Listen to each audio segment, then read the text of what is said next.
Hello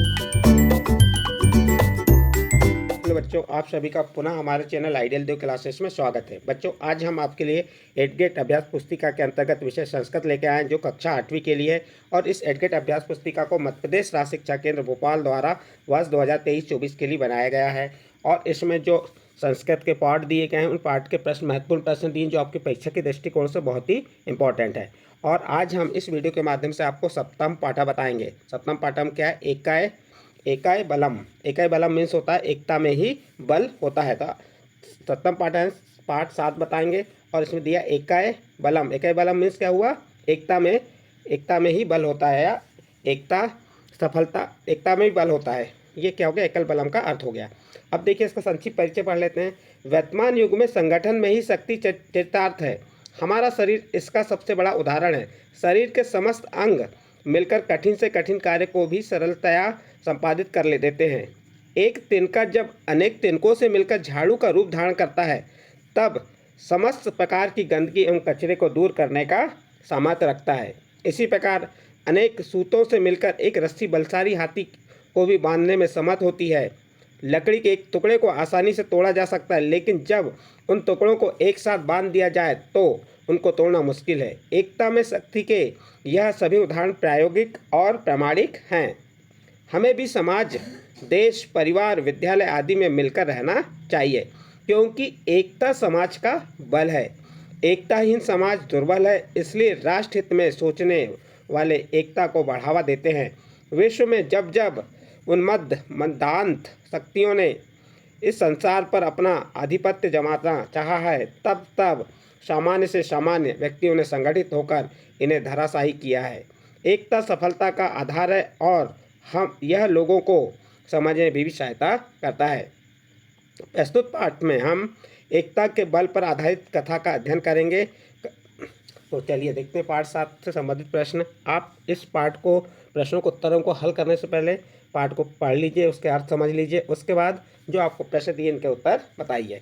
देखिए, प्रश्न number 1, कार्य साधिका अस्ति। कार्य साधिका अस्ति, तो इसका सही आंसर क्या हो जाएगा? स नंबर, सहतीय। सहतीय से क्या होगा? कार्य साधिका अस्ति। फिर अगला प्रश्न, प्रश्न नंबर 2, तीक्ष्णा बुद्धि एका एन च मारितः। तो यहाँ पे सही आंसर आ जाएगा ब नंबर का, मत गजह यानी पागल हाथी। तो आपका प्रश्न नंबर 1 और 2 का उत्तर कंप्लीट होता है। इसके बाद प्रश्न नंबर 3 देखिए, नीति श्लोक एक पदेन उत्तरम लिखत। आपको एक पद में उत्तर लिखना है। प्रश्न नंबर 3 क्या कह रहा है? चौचू प्रहारेण गजह की दृश्य अभवत। यानी जो चोंच से प्रहार करने से गज किस पे प्रहार किया गया? तो उसका आंसर सही हो जाएगा नयने, यानी आँखों में। तो आपका प्रश्न नंबर 3 का उत्तर क्या आ जाएगा? नयने। अगला प्रश्न है, आतप पीड़ित कह आसित। तो किससे पीड़ित? तो यहाँ आ जाएगा आपका आंसर गजह। आतप पीड़ित गजह आसित। तो प्रश्न नंबर 4 का उत्तर कंप्लीट। इसका प्रश्न नंबर 5, चटका युगलम किम आरबद्धवत।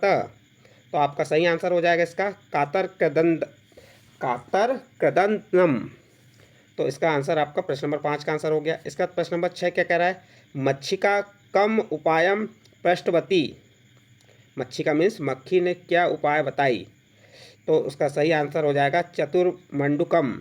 इसमें सही आंसर आ जाएगा मच्छिका चतुर्मंडकम उपायम पृष्ठवती। तो आपका प्रश्न नंबर 6 का उत्तर कंप्लीट होता है। इसके बाद नेक्स्ट प्रश्न आता है आपका प्रश्न नंबर 7।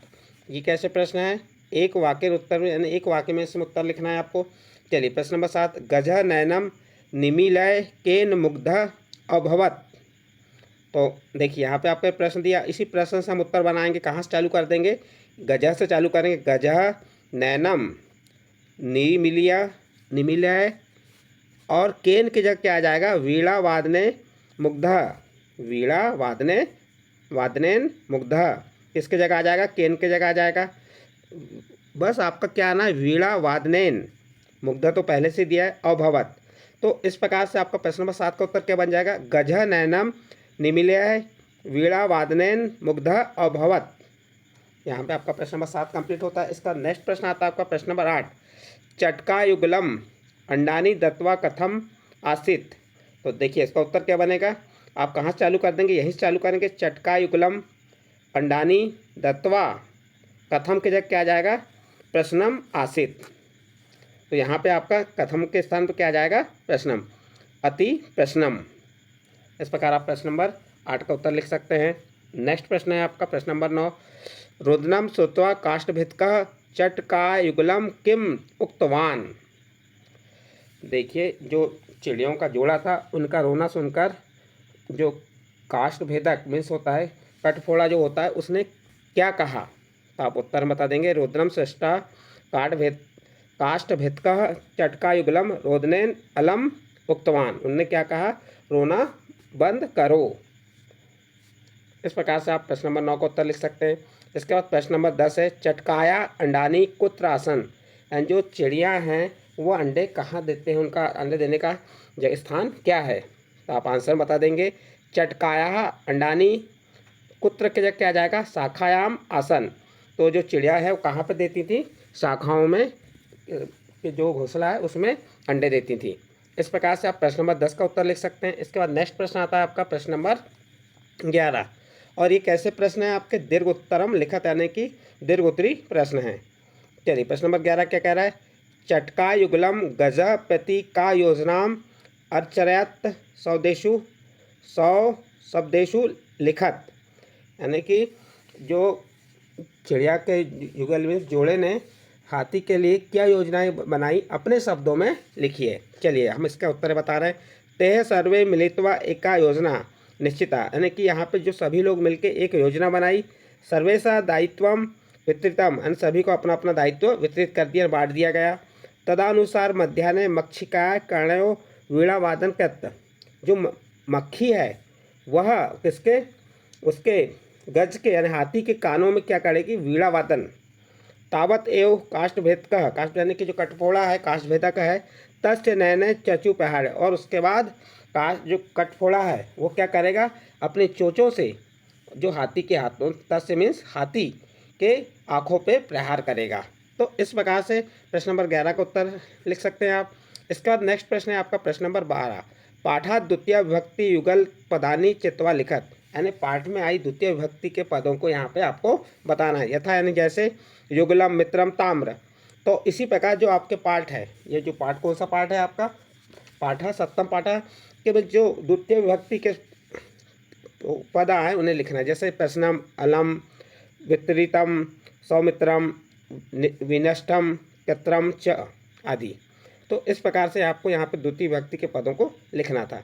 यहाँ पे आपका प्रश्न नंबर 12 कंप्लीट होता है। इस प्रश्न के साथ ही आपका जो सप्तम पाठा है ये समाप्त होता है। और इसके जो प्रश्न उत्तर आपको जो बताए हमने ये अच्छे लगे हों, या जो पाठ समझा है ये आपको अच्छा लगा हो, तो आप हमारे चैनल को सब्सक्राइब कीजिए, लाइक कीजिए एवं अन्य ग्रुप में शेयर जरूर कीजिए।